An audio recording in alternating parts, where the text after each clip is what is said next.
മാർച്ചിൽ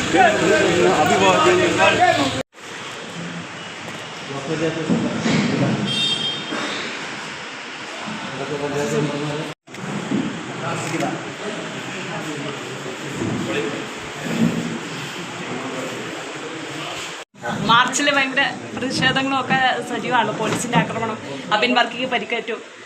അതായത് ഇന്നിപ്പോൾ സമരങ്ങളുടെ ഒരു വേലിയേറ്റാണ് കേരളത്തിൽ. കാരണം ഭരിക്കുന്ന സർക്കാരിൻ്റെ ജനവിരുദ്ധ നയങ്ങൾ മാത്രമല്ല, ഏതാണ്ട് സ്വർണ്ണക്കടത്തും കള്ളക്കടത്തും അധോലോക ബന്ധങ്ങളും ഇന്ന് കേരളത്തിലെ സ്ഥിതിഗതികൾ വളരെ മോശമാക്കി.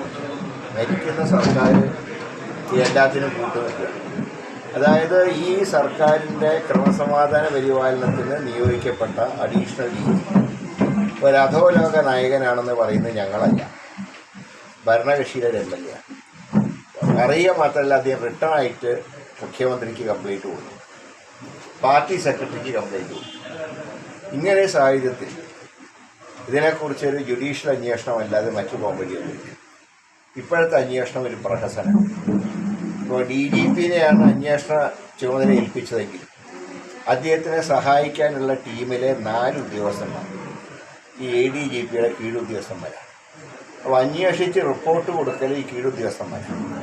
അവരുടെ റിപ്പോർട്ട് മുഖ്യമന്ത്രിക്ക് എത്തിക്കുക എന്നുള്ളൊരു പോസ്റ്റ്മാൻ്റെ ജോലി മാത്രമേ DGP-ക്കുള്ളൂ.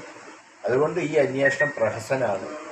കുറ്റം ചെയ്ത ADGP-യെ മാറ്റി നിർത്തിക്കൊണ്ട് വേണം അന്വേഷണം നടത്താൻ.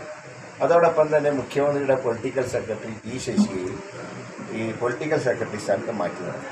ഇതിൽ കുറഞ്ഞ യാതൊരു ഡിമാൻഡും ഞങ്ങൾ അംഗീകരിക്കും. ഇതിനെതിരെ പ്രതിപക്ഷം എന്നുള്ള രീതിയിൽ എന്തായിരിക്കും കോൺഗ്രസിൻ്റെ അടുത്ത നീക്കം? അതെ, ശക്തമായിട്ടുള്ള സമരങ്ങൾക്ക് നാളെ സെക്രട്ടേറിയറ്റ് മാർച്ചാണ്.